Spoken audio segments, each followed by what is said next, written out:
Okay, welcome everybody. Good evening it's the Lake Bluff School District 65 Board of Education Committee, the whole meeting for September 2nd, 2014. Can we have a roll call, please? Mark Baird. Present. Leanne Charlotte. Present. Julie Goshel. Present. Richard Heck. Here. Chris Fletchinger. Here. John Rosen. Present. And we're going to assume that Susan is here. She is very close. So we have a quorum, we can begin. And I want to offer this opportunity for public comment. If anybody would like to address the board, please do so now. It doesn't appear that there's anybody here, but we would encourage anybody in the future who would like to address the board to please come on down and do so, or contact us through email that are all listed on the website.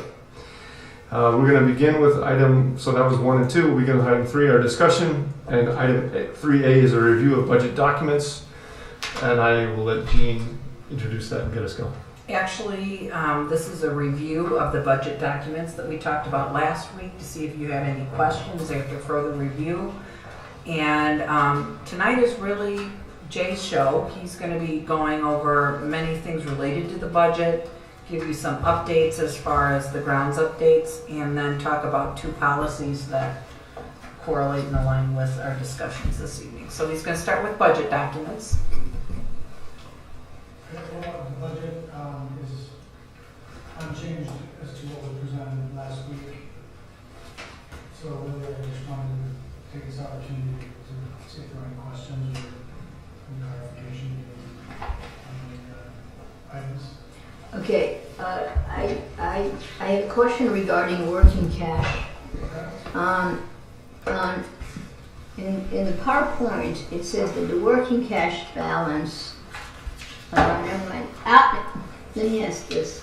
How do we get to $644,000 on the working cash?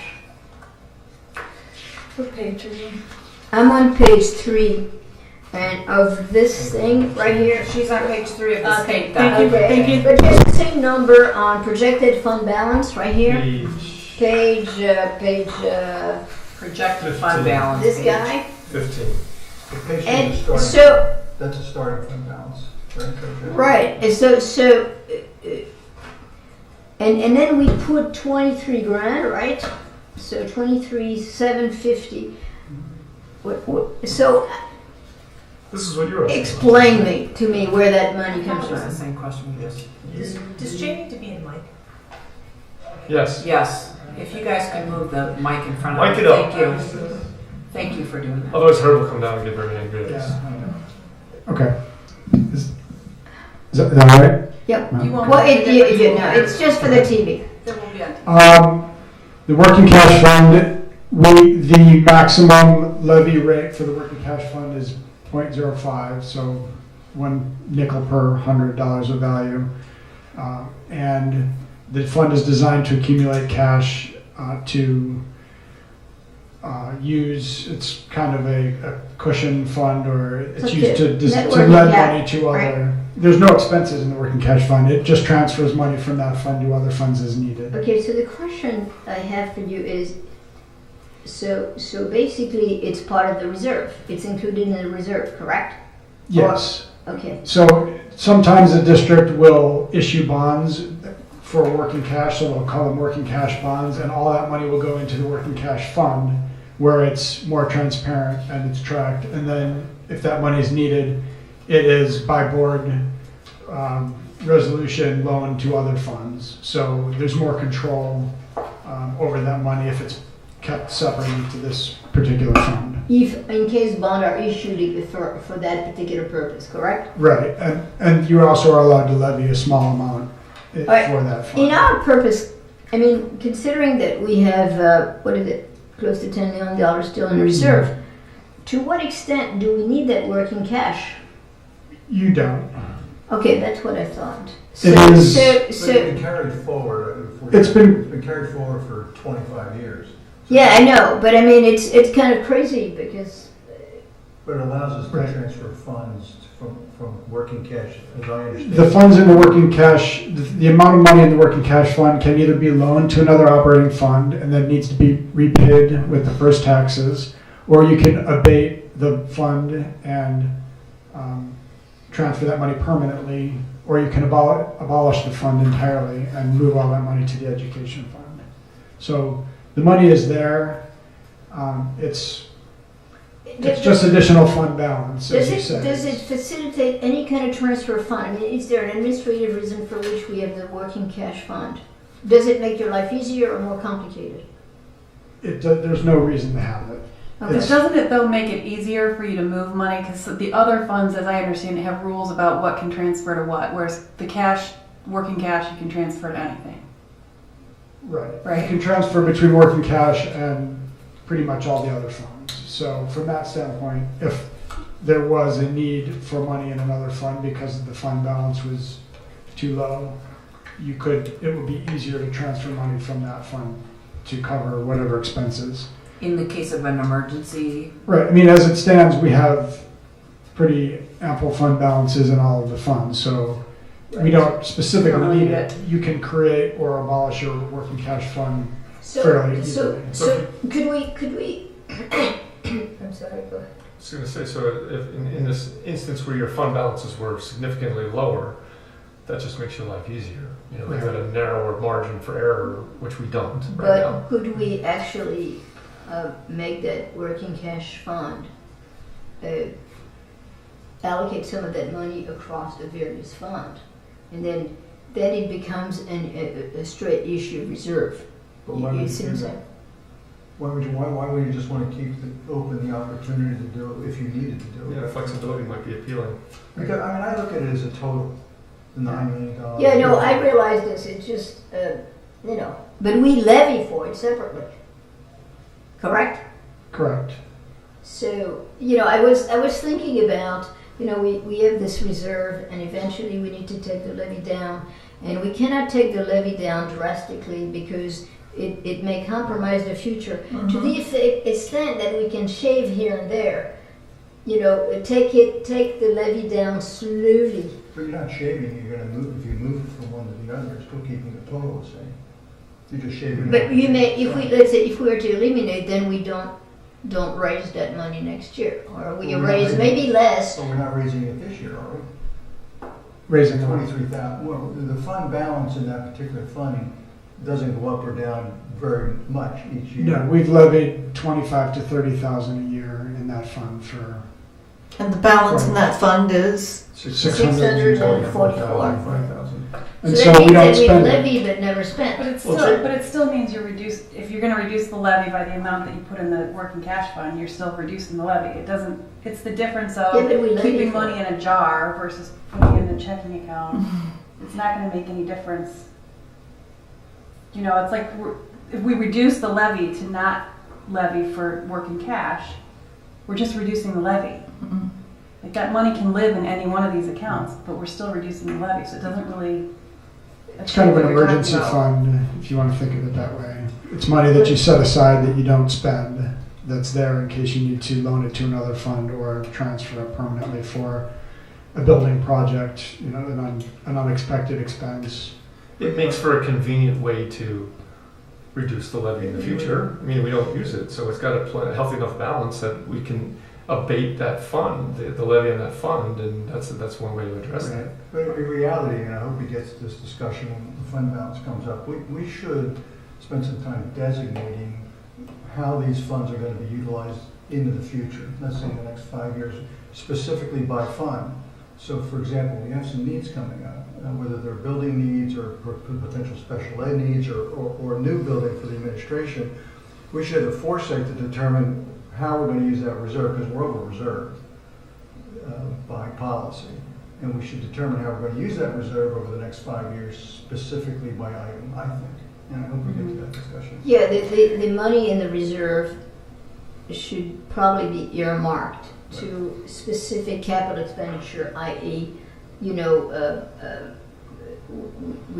got a flavor of it last week with the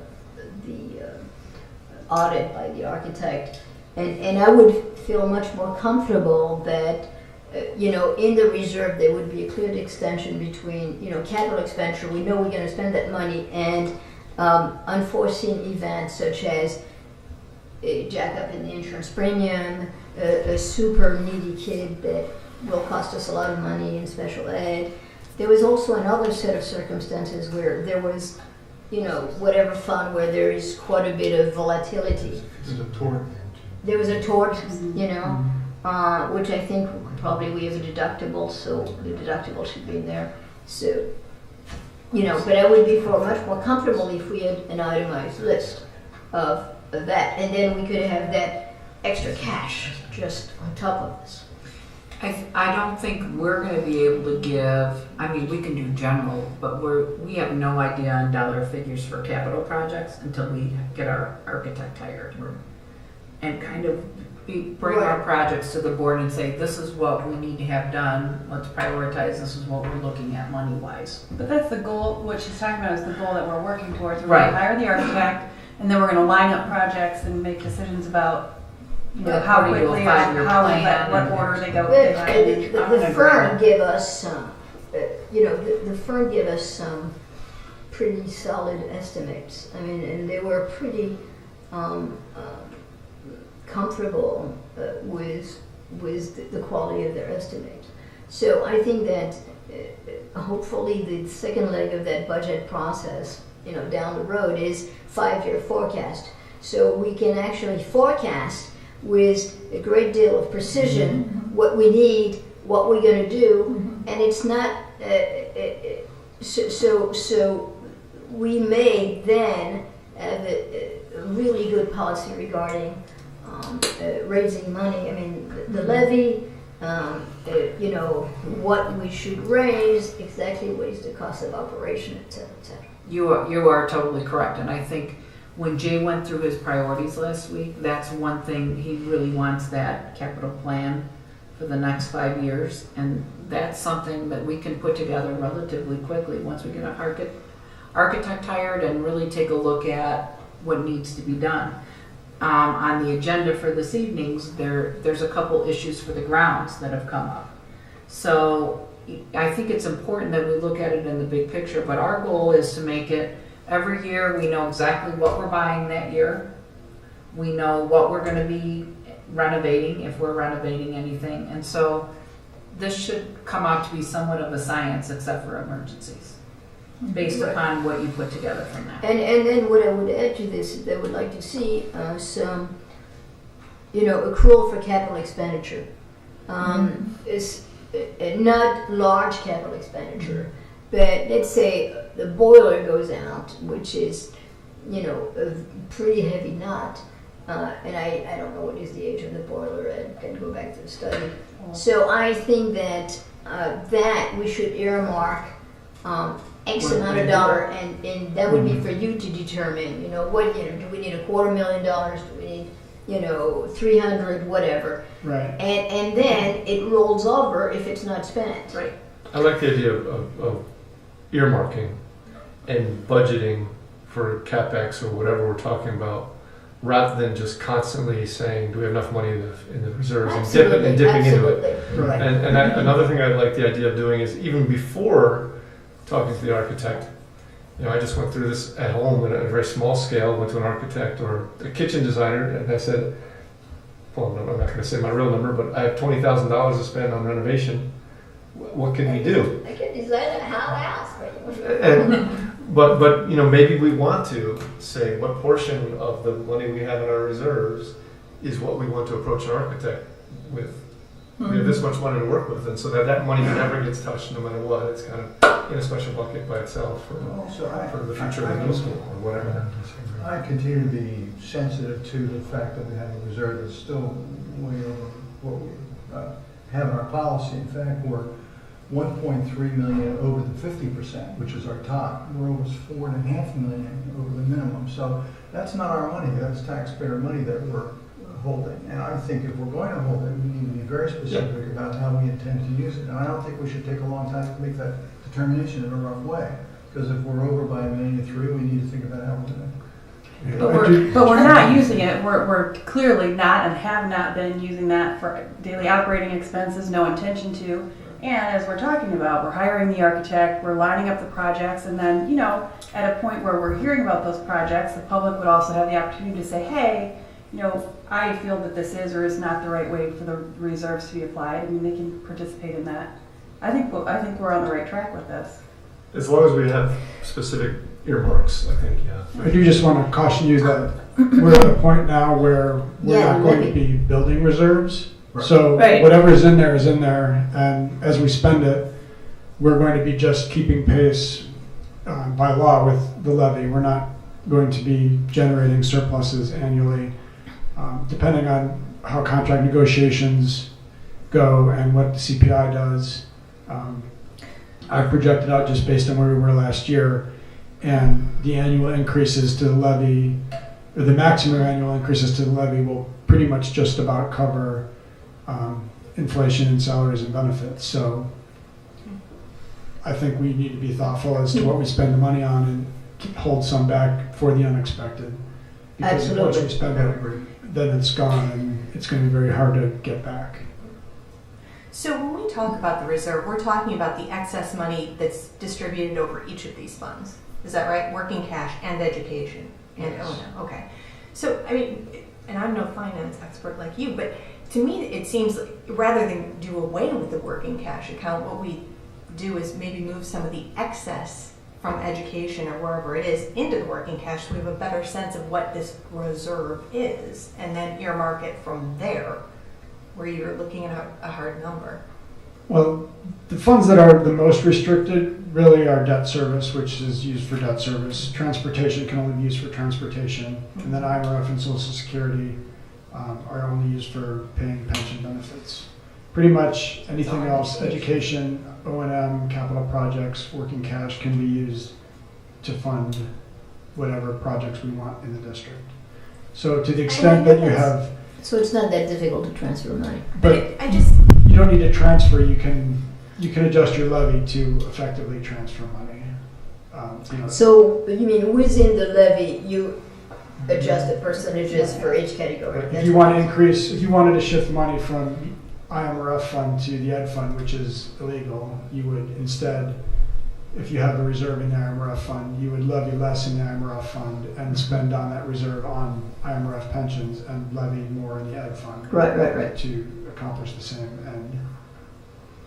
but there's something about having so much of it sit in the education fund that you don't really, I don't understand Right. what Well, we're dealing with. And we call it the education fund, but it really it's the general fund, which is the least restrictive fund you can have it in. And we call it education, but it basically is just the general fund of the district that you can spend on whatever you want. So for example, just to maybe clarify a little bit, if we needed to put a new roof on the building, we could take it out of the education fund. Yes. Okay. And I understand that, but why have it in the education fund then? Why not take, I mean, because we must have a sense of what we generally spend on education. Why not take whatever's extra in there and put it in working cash, so then when we come up with this plan about capital improvements, there's a number. So you'll take I your know what we piggyback. have. Exactly. Well, but because I think the education fund is one of those state of Illinois distinction that has no accounting, no accounting information value to speak of. I mean, in other words, I think that the way we looked at something for budget purpose was more like teaching, special aid, gifted program, which would be more, there was like straight education and then there were capital expenditure. And those things were separated. You follow what I'm saying? Yeah. So for state purpose, because this is state purpose, the way we report that budget, correct? Those are state guidelines.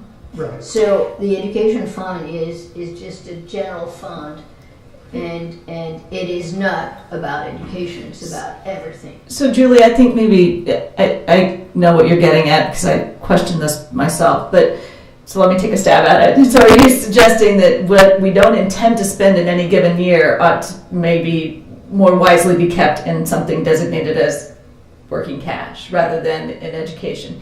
My impression, Jay, tell me if I'm wrong, is that the state sort of expects some distribution of That reserve. reserves. Like that would be unexpected to some extent, to have all the kind of money that we don't expect to spend this year sitting in the working cash. And to some extent, we're trying to meet the expectations of our regulators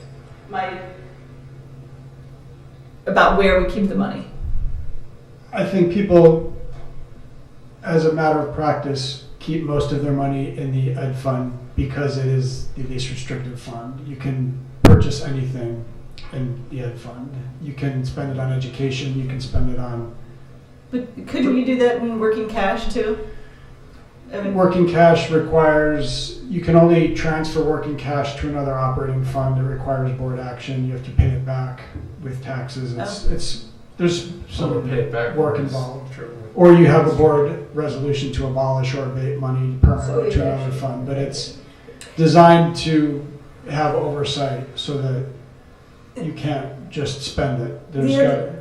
The other question I had related to the PTEL formula, and I'm thinking what you were just saying, and I want to figure out if I've got this right, is that what matters in terms of where our cap is what the total rate is, rather than what each rate within each of the funds is. Correct. So we could conceivably take our rate of, there's a max of 0.05, so 5 cents on the $100 evaluation, down to 0, and then take it back up to 0.05 again, and there wouldn't be that cap on this smaller fund on the. Correct. Okay. There are two limits. One is a state statutory limit that says the rate in this fund can never exceed by law. 0.05. Okay. And then there's the limiting rate from PTEL, which regulates the total levy of all the. Just total levy, not by fund. Not by fund. Okay. So that could go down So in you any could given year levy if you in wanted your- to, and then go back up. Right. The total can't. And I believe there's some laws about if you don't levy in a fund for a certain number of years, then that fund goes away because the assumption is you don't need it. To Christine's point, I think it's a useful point. You know, why are we keeping it in the jar rather than the bank, or where are we keeping things and why? It's a useful question. I think we're at status quo this year while we work through this. Yeah, no, and I plan. agree, because I think that there's a lot of stuff we still don't know. Right. I mean, what makes me uncomfortable is two things. First of all, I do not know how much money we're going to spend in the next 5 years. I mean, I have a sort of $1 million, and I don't know exactly where for what. And I think that's a strategic decision, and we're gonna have that answer soon. All right. And we'll get into that later when we're doing projections. I have some of And last the year's other thing projections. that I don't know is that I don't have a good sense of what it costs to run the school, assuming that we do just normal, regular maintenance, and we're done with the capital expenditure. You see what I'm saying? I thought we pretty much established that last year with the budget. But we still added on to the reserve. You see what I'm saying? Just not much. I mean, what seemed to me a fairly thin margin. If we were starting with no reserve at all, that would be a very. Because we didn't vote contingency. We didn't Last build year any was a good contingency. status quo year after we did all All of right. this. It seems to me that we got that I'd pretty like well. to see. I mean, I'd like to see a couple year run, so I'm more comfortable with this. And the other thing too is that if we were to choose to take the levy down, to take some of that reserve down, to what how that play in the next 5 years, because we don't want to compromise the future. Right. Well, By that- taking it down too low. I think that's what Jay is saying, I is think that, that's what we're going to be doing today. right? I mean, I think you're saying that the way we are capped now, if we tax at the cap, essentially we are just meeting expenses. That's right? what I'm saying. Yeah, okay. So, I mean, we need to play that out, obviously, but I don't feel comfortable bringing it down, not knowing what we don't know. No, and I completely understand that, and I would not do this now, but I think it's something that we have to look at. Definitely. Because if,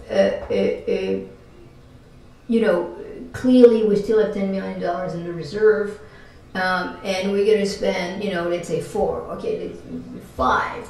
and then let's assume we tack on another $1 million just to be on the safe side, and we still have $4 million we're sitting on, right? And so how do we taper this down? That's, you know, and I don't think that we're going to get the answer tonight, because I think that is based on, I mean, the way I conceive of that would be to taper it down each year. After we know what our expenses are gonna be. And Correct. I think, Chris, what I would share with you is in both my other former districts, we had like a 20-year plan. And I'm gonna make up what was in there. But let's say this year we needed to replace a roof. But we saw 5 years the roof on the other building was gonna go.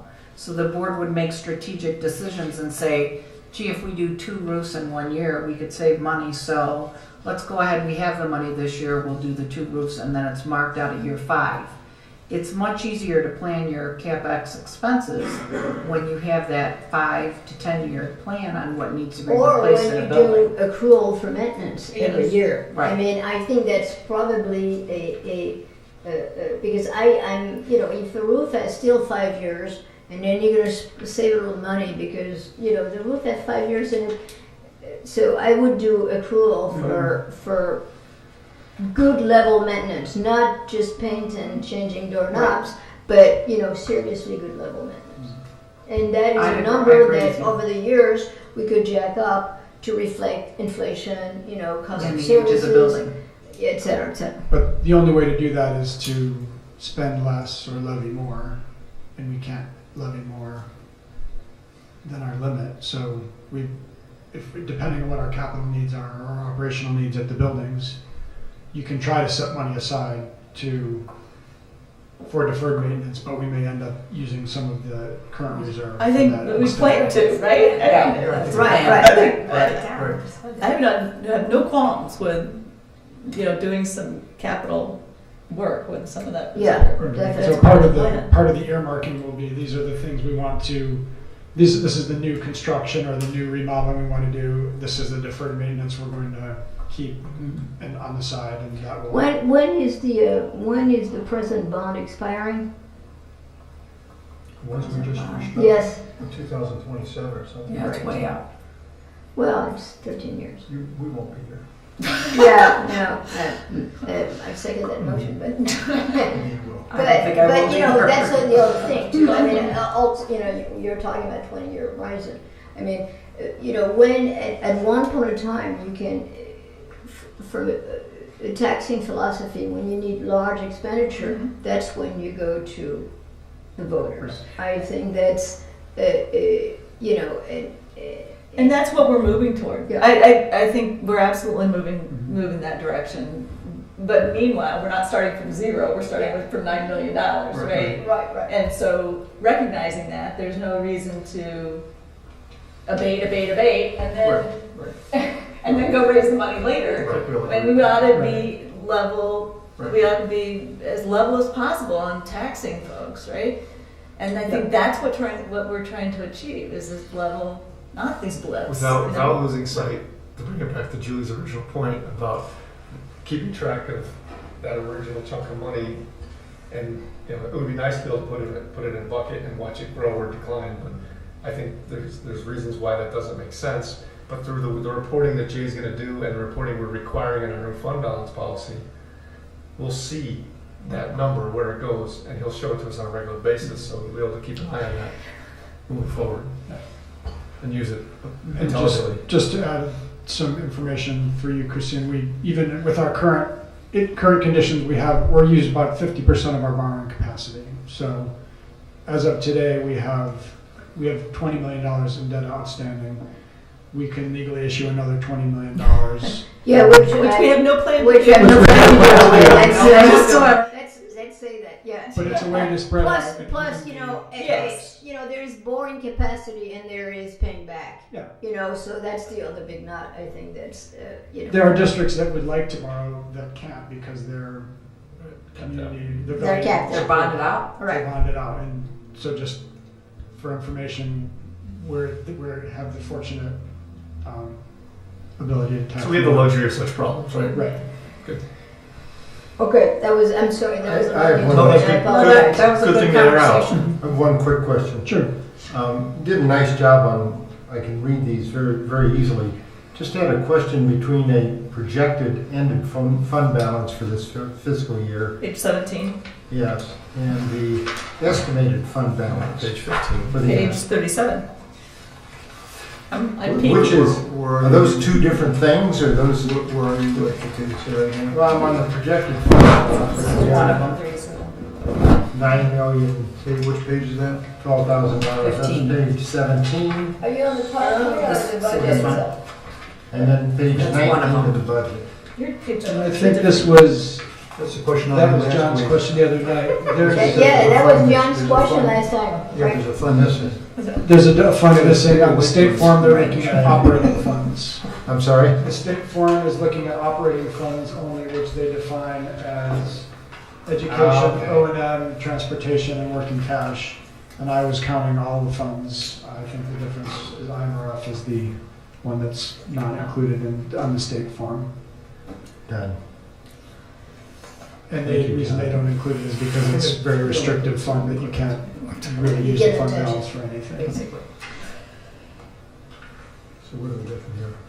So what happens after this is if you don't have any other questions, Jay will bring the final budget for a budget hearing at 6:45 on September 23rd, and you will vote on a balanced budget.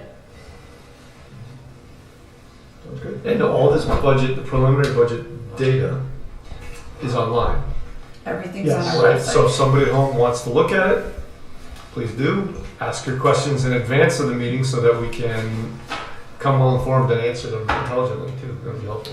Between now and the budget hearing, there will be some minor changes. There should not be any bottom line changes, just sharpening the pencil and moving things between accounts. So Jay, you said something last week that I just wanted to make sure I understand, and that was that we're still dealing with budget numbers for 13-14. We're not actuals, or no? Correct. Okay. We are When will we currently, have actuals? we had the audit, the auditors came out to the district office in the first week in August. And the budget, the audit is due to the state by October 15th. So These are actual numbers, they're just not audited actual. they're not, correct, they're not. Well, I think that No, last no. time there was like $25 difference. I'm comparing to the budget because I don't have audited actuals. I think I did show you, John, one that was unaudited actuals, but So, my official comparison in the PowerPoint is budget to budget because I didn't have the audited actuals but yet. you're saying it's within a few hundred that. I'm saying that I feel comfortable that we're pretty close to the budget. I mean, last year it was Minimal. mid, Will there absolutely. be audited numbers to use prior to approving the budget? I'd have to contact the auditors and see where they are in Probably. the process and ask them. Is that Typically, okay? no. That's legal? to approve? Typically, you Yes. approve your budget and the auditor's reports are after that. We don't even submit the audit to the state till October, and the budget's due in Alright. September. And that's why most of the state comparisons, if you look on the budget form, are comparing versus, they do a lot of comparisons versus budget. Mhm. Okay. Any other questions on the budget? Or the process for approving and when we're doing it? Just one other comment, I think next year I will be able to do more comparisons versus actual this year because was in the process of updating all the accounts and putting things in different accounting formats. I didn't really have the ability to do that, so next year I hope to be presenting more things versus actuals. And are we just that good at budgeting, or is it that we've refined the budget over the course of the year, and so it so happens that it's equal to actuals? Well, we did amend the budget this year, late in the year, because of the debt payment. So, and we actually did adjust our budget to reflect actuals. But in general, most of our budget are salaries and benefits that are predetermined. So it's predetermined, so right, that's the most of it, but I would think that O&M would vary somewhat and Yes. other things. Okay. Keeping in mind that next year, when we start the budget process early, we will not have those figures unless we're done bargaining. Yes, So just keeping that in mind. understood.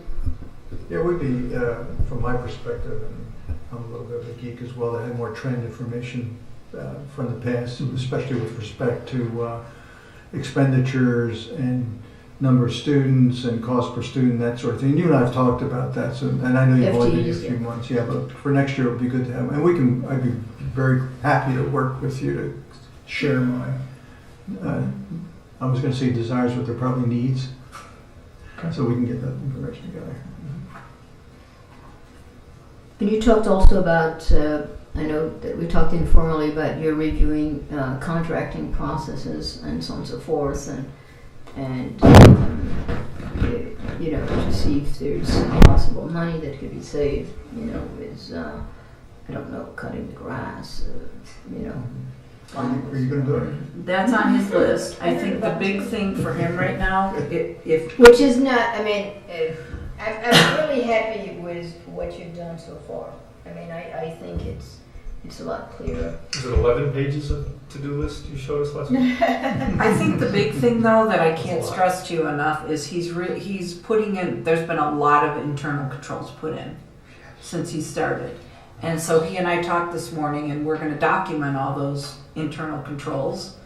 But I can share with you from an approval standpoint, it's probably 20 times more than what I've approved in the past 2 years. So there's a lot of internal controls, keeping in mind also that when we hire a new auditor next year, we're going to hire one that is very critical, and therefore they will have even more controls that we can make. So I think it's important. He did have an 11-page list of priorities, and because it's a school district and we change every day, he even has a couple other things that are new to his to-do list on this agenda that he's going to be talking about tonight. So, And I had asked Gene at the end of last meeting or at some point during the meeting that Jay come back and update us on his list periodically, whatever that interval is. That's up to them to decide, but just to keep us up, because it was very, very informative and it keeps everybody tension at bay. No, I had a thought, and maybe for whatever it's worth, but maybe to the agenda, we should ask Director of Finance report on the agenda, and if you have no report, you just say no report, but if there's some comment or whatever. That's a terrific idea. You know, you can say, okay guys, you know, we thought this would cost X, but this is going to cost Y, and perhaps we need to roll it over for next year or whatever. I don't know. I'm making, but I think it's important. Just you're on the agenda, so if you need to use it, I think that you inform us, and then you know. It's easy enough to do. I think it's a great idea. The only thing I would suggest, if you're not opposed to it, is always have some kind of a teaching and learning update too. Because we're a school district, so I would do a teaching and learning update, and I would do a finance update, and make those on every agenda. Sure. I think that's great. If that's all right with all of you, then. As long as the report is We short. get that somewhat through the principals, don't we? I mean, they talk, maybe they focus a Sometimes. lot on events, but they could certainly add that to their report. I don't know that we need I mean, a I hate whole to sound separate stupid, report. but what is teaching and learning? That's what they do in the schools. That's what we do. That's what it's all about, really. Well, no, I get that point. Thank you. I mean, I teach for a living, but I mean, give me a for instance. For instance, we might have a math update on something that's going on in the curricular field for math. Or we might have an update on our enrichment program. And I certainly would welcome hearing about those things. There's certainly a place for that. It's obviously important. But again, dance floor versus balcony, the finance is a board responsibility. The curriculum is not. So while, you know. Actually, the board Well, is to a certain responsible extent. for approving the curriculum. Yeah. Well, yeah, but I mean. And they wouldn't Yeah, get into they- dance floor they- issues. They'd give us big picture, just. But do we need that every week or every? Can't that come under the principals? I think it ought to be. They don't front always and hit it. center, personally. I cover some of it in mine. And Jay, they're just suggesting that to the same extent that Jay gets a spot for finance, that he may have weeks where there's nothing to talk about. Same with curriculum. It's just, I think it's a good idea to put it on there to keep it front and center in our mind. I think it's interesting. I'm all for the board having all the information it can have or use regarding finance. I do think we need to also keep our focus on educating kids. I have a little flag coming up when we're talking about him reporting directly to the board every time, because my understanding is that the finance person reports to the superintendent, and that's who the board interacts with primarily. Now, I'm not opposed to Jay being here, and I think that's probably the most expeditious way, but I just want to note that for us, that our interaction really needs to be most directly with the superintendent, because she's responsible for all the Yeah, staff. but it's not a decision-making process, it's strictly informal, and in most board I've sat on, we had a treasurer/finance director report. I mean, that's part of, And I'm not saying you can't have it, I'm just making a little asterisk for us to No, I bear in understand. mind that there's that distribution of authority, and I mean, I just, you're respectful of it, that's all I'm asking. I'm sorry. And I would just note that this came up because Jay is new and he has this 11-page list of Right. to do things, and it would be useful to hear the follow-up on that. I don't want to, just because we're going to do that, create another report that we haven't felt a need for year before. Though I welcome hearing about all those issues. We've got the principal, we've got you, we've got, you know, the curriculum director, people that report to us periodically. I welcome that continuing. We don't need to put a place on the agenda for it, though I don't think we haven't felt that need. Perhaps I'm just thinking of that last meeting. What time did we get out of here last week? Too late. Well, and we've never hesitated to have Kevin present information when it's Yeah. required. I'm sure if you've got something that's relevant, you're going to present it, whether it's on the agenda or not. So to specify, I kind of agree with Julie. Sounds good. Keep the agenda tight. Yeah. What's next?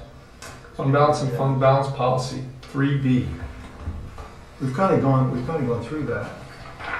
Still need to hit it because that's in Yeah. our board policy. Yeah, it's that the we need last, to it's the technically last review. paragraph that really is the one we put in that stands out for me. It's, in the event the aggregate fund balance approaches the limits, we've exceeded the limits, the board will direct the superintendent to prepare recommendations for options for corrective action. And that's why I raised the points I did earlier. I think it's important because I think you guys need credit. You spent a lot of time on developing this policy last year, and there was a lot of really constructive discussion. And so, and actually, it's a policy I've shared with many, many superintendent friends. So, you are kind of leaders in this policy, and I do think that it's important that you, number one, review again what the range is. And then number two, I think as we discuss recommendations for options, we will know more on that when we have more of our capital plan laid out. And really as we develop projections that we can discuss and bring forward. It strikes me that we're doing exactly what this policy calls us to do, right? We are asking for a long-range plan that will enable us to bring ourselves within the targeted range. Yeah, Right. I agree. I just don't want to sit here a year from now and be saying the same thing. That's true. So is tonight to, are we reviewing Directing the superintendent. or are we reviewing the text of the policy, or are we getting a report from Jay on the policy? You know, the 5-year projections and the review of the fund He's balance. going to talk about projections, the beginning of projections Okay. next. I think it's your review of the policy, and you just got. So if somebody has an issue with the policy, now's the time to raise it and reconsider. Right, a- or the a range. revision. Okay, Or what John pointed out in the last paragraph. so let's focus on the text of the policy Uh, for now. You know, perhaps, we don't know the projection, so I don't want to comment Right. on the person, and I'm uncomfortable commenting on the percentage. I'm just gonna pull something out of my derriere. Do you want to pass? Let's move into projections So and then that's come the back. projection, and my sense would be, you know, Jay, I mean, you know, given the fact that we said we're gonna spend some money on the middle school, and, you know, given the fact that there's enforcement, could you come up with like a raw dollar amount that you would feel comfortable, or for us to have in reserve, and that may be, and then that would allow us a better determination of the percentage, and it doesn't have to be done now. I mean, you know, maybe we can revisit this in, you know, once you're more comfortable and you know more, and et cetera, et cetera. So basically, Chris, I want to make sure. So what you want to get to, which I think we have several board members that I think the whole board wants to get to it. what amount should we set aside for possible renovations for these projects? So we can actually tweak our projections and see where we're gonna be at for fund balance for the future. Right, and So this, is that what you're saying? Right. yeah, and this the policy I think is pretty well done, we spent a lot of time on it. It says that we will provide 5-year projections, well, we haven't gotten to that yet, because you're relatively new, but once we He get. has some projections to Okay. talk about I tonight. think though. that's what, we need to fulfill the requirements of the policy. It also says that we may maintain a fund balance beyond the range for ordinary, known, and certain repairs and other expenditures as specified. So it's a fairly open policy. I just want to nail down what you're working on, I think the rest of our saying is, what are the particular needs? Well, why don't we go into the projections and see if that leads us back to the policy language and see if we.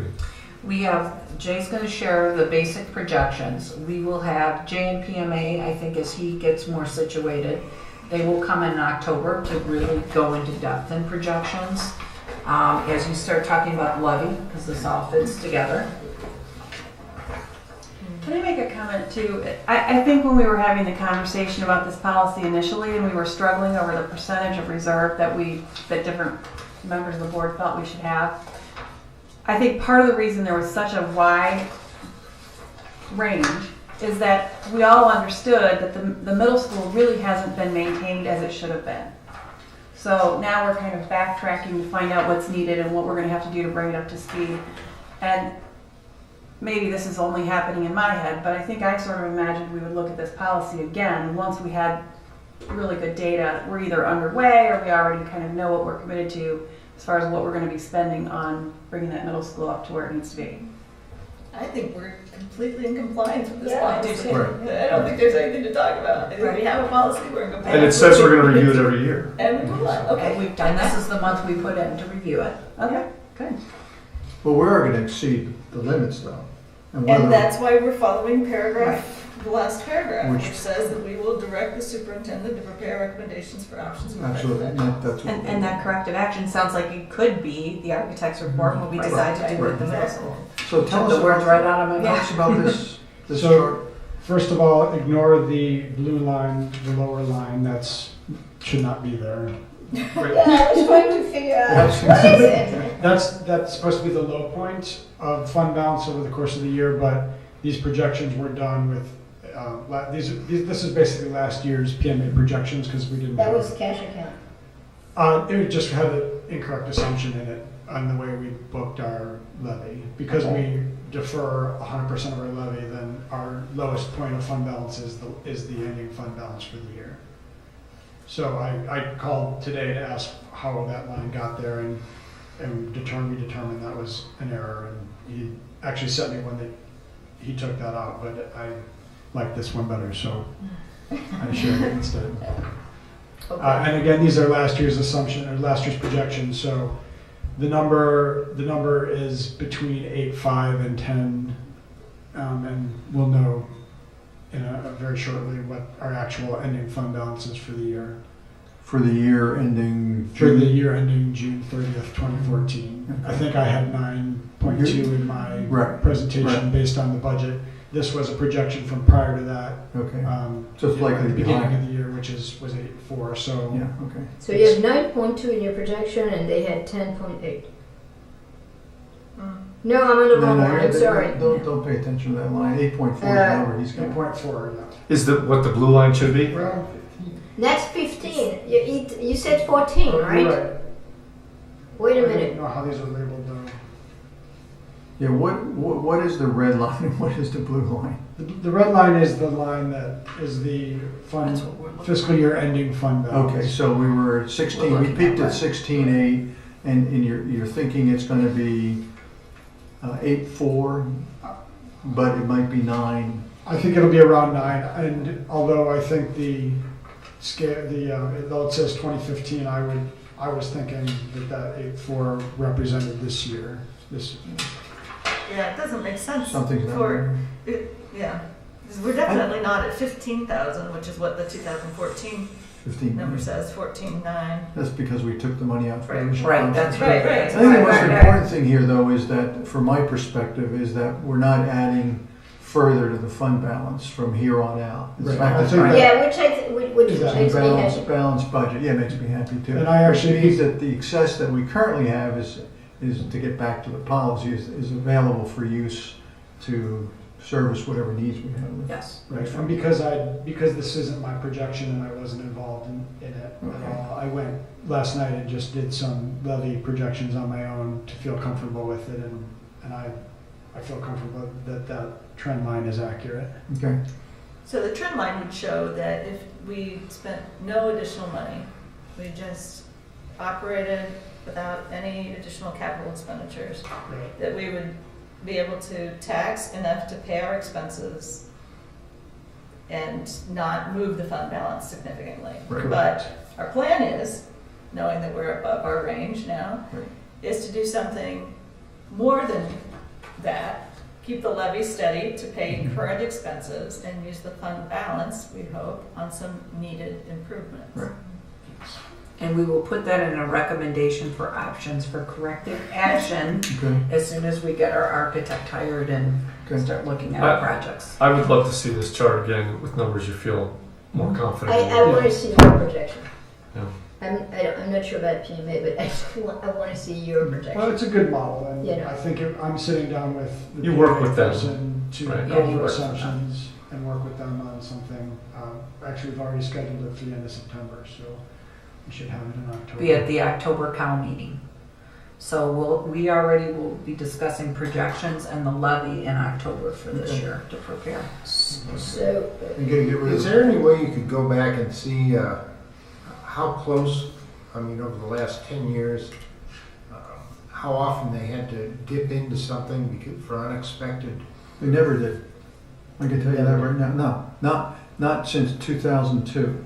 right, That's when what I they was were gonna say. completely, I- were I- completely, Before, I thought that was, No, it never did. I thought that never really. because they were actually in So I still have financial, questions about having a policy that has as much money in as we.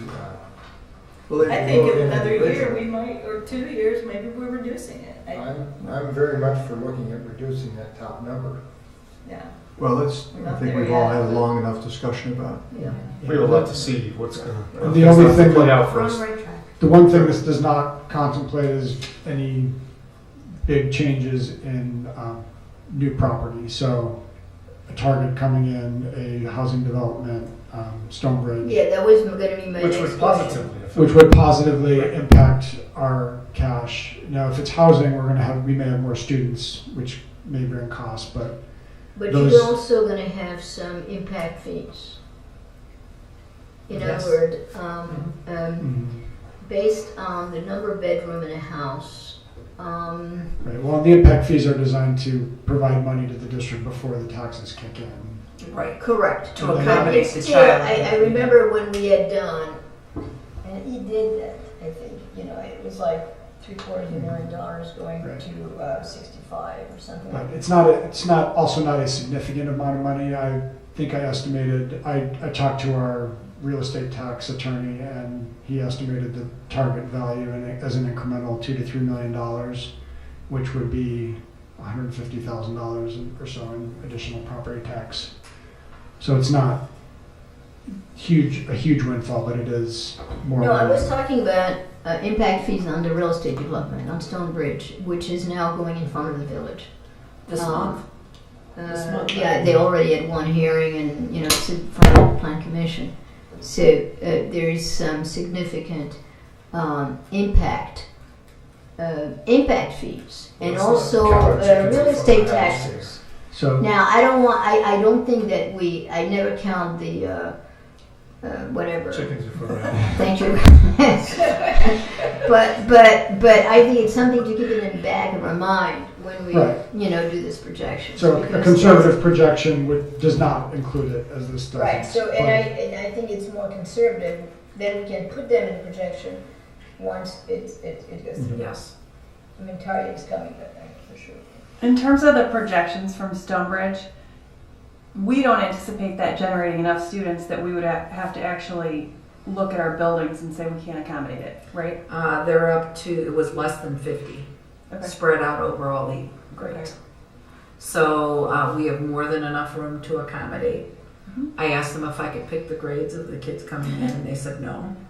But I look at these potential income sources as the ability for us to give some breaks to our taxpayers eventually when the money starts coming in. So, Or do extra stuff that we may not have. We have decided, we don't have the money. And especially as we level off. So.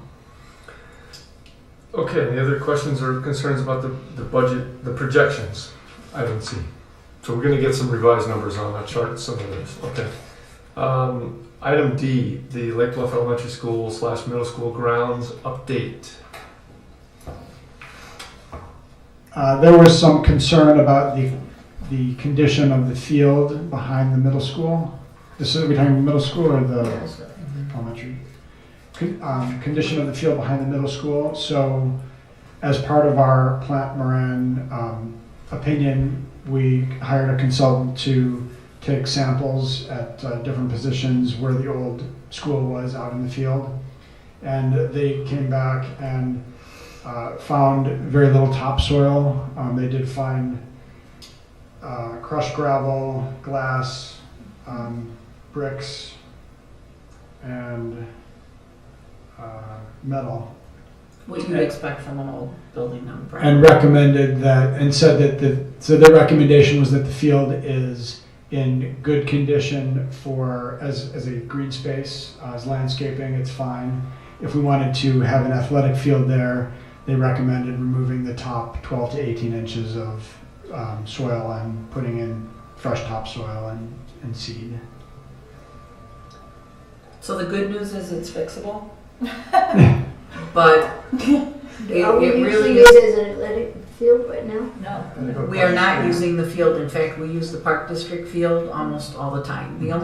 The people that use the field right now that I'm aware of is the field hockey team, which I've already talked to Nate and said I'm not comfortable with them using that field right now until we make some decisions.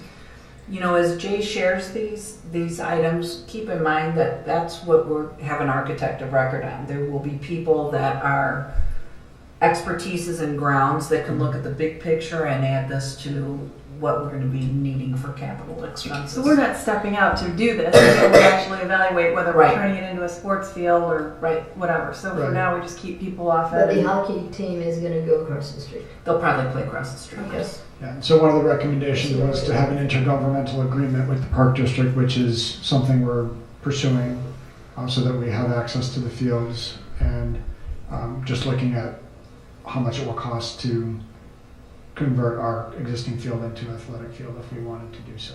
But we'll definitely, when we employ an architect, that will be one of the things on our list, is whether we want from them is an evaluation of what it's going to take for us to turn that into an athletic field. So we consider that. And most of these architect firms have landscape architects on staff, that's their specialty. Okay. In addition, we will be asking them to help us with the grassy area in the front of the elementary school. I think we've tried several quick fixes. I also looked at putting a rubberized surface around the perimeter, like similar, they use them for playgrounds, and the quote came back significantly more than I expected it to.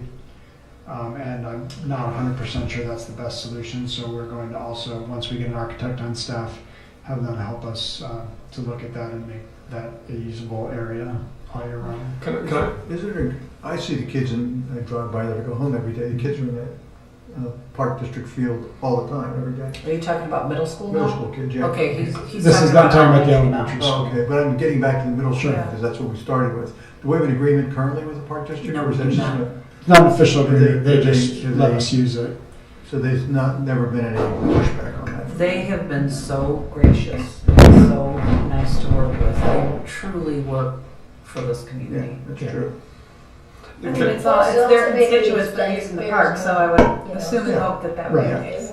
I never even knew it was Park District land, to tell you the truth, because I see the kids over there all the time. Jay, just to be clear, anything that the architect does to assess landscaping issues at the middle school and that field will come before the committee we're putting together to review anything we do at the middle school, correct? It will come to the committee and it will come to you as a board because my directive was to get get the projects together and then come up with a priority list and bring those to you. But the community will be heavily involved in that Yes, they will. process, right? I think the vision for the elementary school, several of you are aware of this because we Middle school had or elementary? elementary, I'm sorry. The elementary school grass has been an issue since I've been here. And I'm not really quite sure why. I've walked it Yeah, since it was since it was built. built. We haven't had a winter without yellow caution tape wrapped around it, so it's not great. And from my understanding, it was planted and then they dug it all up and reseeded right before I got here. So it's been an ongoing issue.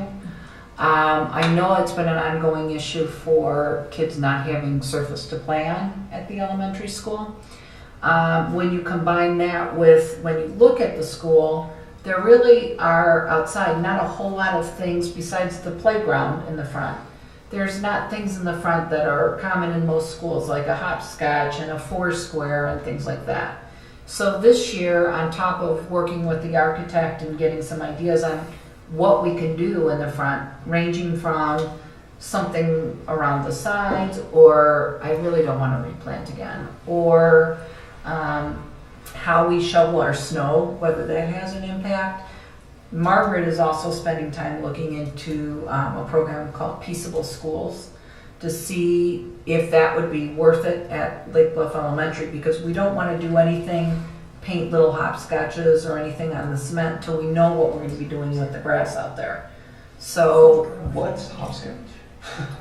you know what hopscotch, that's an old time game. Jump rope and all those other things. So we really have grounds issues at both buildings.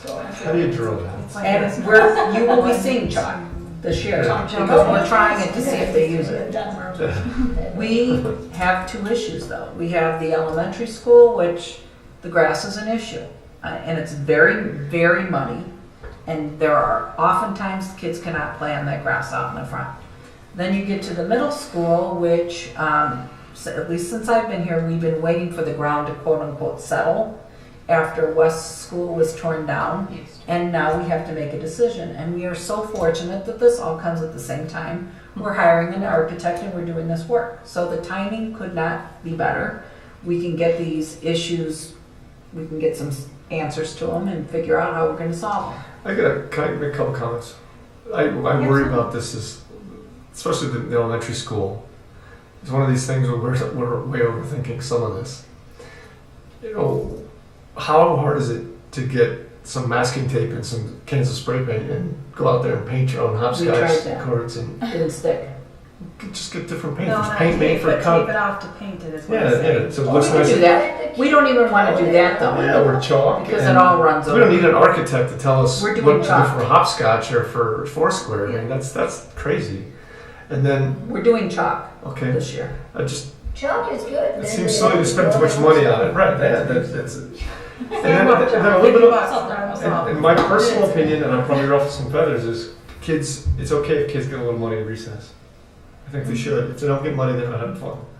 So, my 2 cents. I don't think they do overthink it. Okay. So those are our issues. Who we had to suggest how to grow grass out there? Our current landscaper has been, he actually met with the board one of my very first meetings here, so it's been a couple of years. A few years ago, and basically gave us a couple suggestions and told us for lots of the land that we have, forget about it, can't fix it, can't be Or done. just water it. I remember Well, something. part of We it, have like back in sprinklers out there elementary now. school, I said, well, just write it off, you can't use that, which is crazy. Well, is it a 600 case kids of- in that building.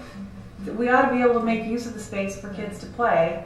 So that answer doesn't work. That's why for the me. grass doesn't grow. 600 kids on the So grass. what's the big deal? I mean, so what? It's not It's like perfect. slaughter a field after a Bears game. Yeah, that's I fine. think it's bigger than that, but I have to tell you, that's what architects are for. They have someone Yeah, on let's staff see and where they we can get say, some this of isn't a those. problem.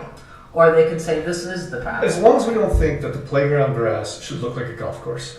You know, I hope I that's don't not think our that's end the issue. goal, because that's Nobody's just no under ridiculous. That's a fair point, but I do think it's worse. But I I mean, think I so. wish we would Sometimes look this- into, I wish we this- would look into more playground equipment You're a too. guy and you like mud. I mean, we have that's all PTO there's. with money. I assume they can be talked into using some of it. You've like a couple play Absolutely. structures and kids climbing all over it. And there's really not, in my opinion, there's not enough room for all the kids when sometimes you go over there. So, I don't know, this problem is like intractable in my mind because it's been this way for at least 5 years. And we keep having the same conversations. I just wish we would do something to.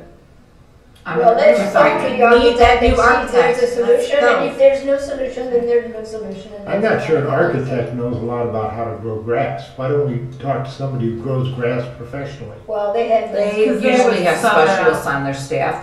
That's why you we're mandated to have an architect of record. We'll start with that and then bring different landscapers in. We've gone that route from what I understand. And that's why when we replanted, I guess the grass has been replanted twice there.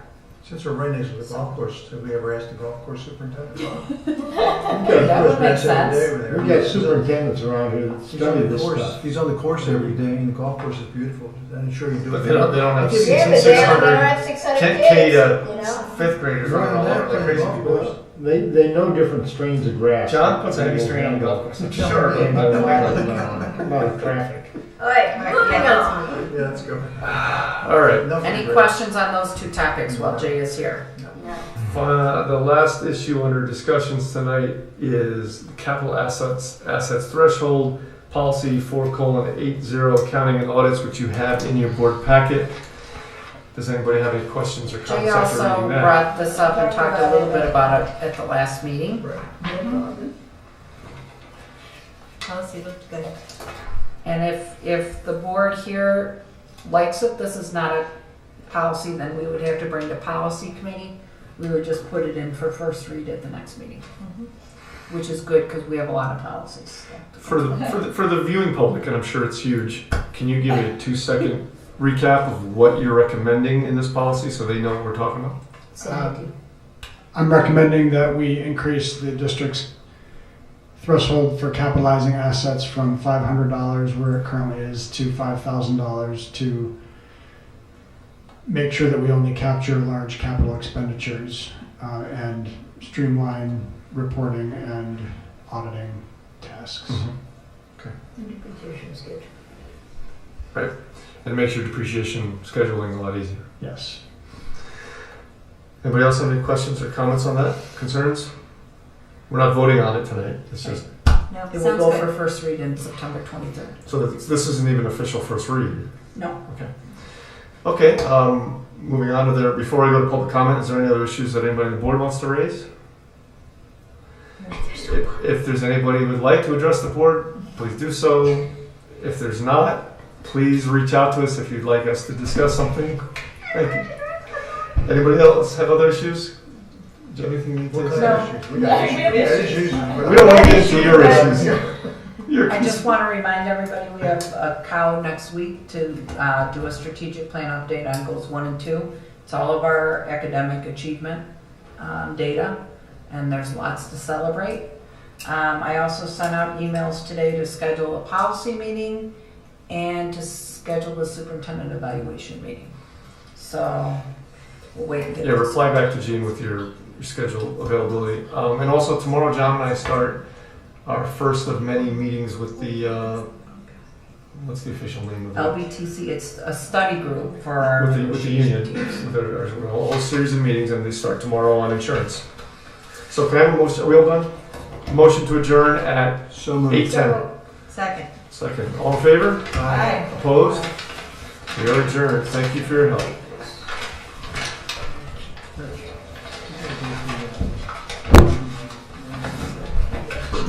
Better get home, hear the phone was going on. Yeah, it was all right. So I took it was a real plan to post the meetings for the teachers. We don't, we could if you wanted to.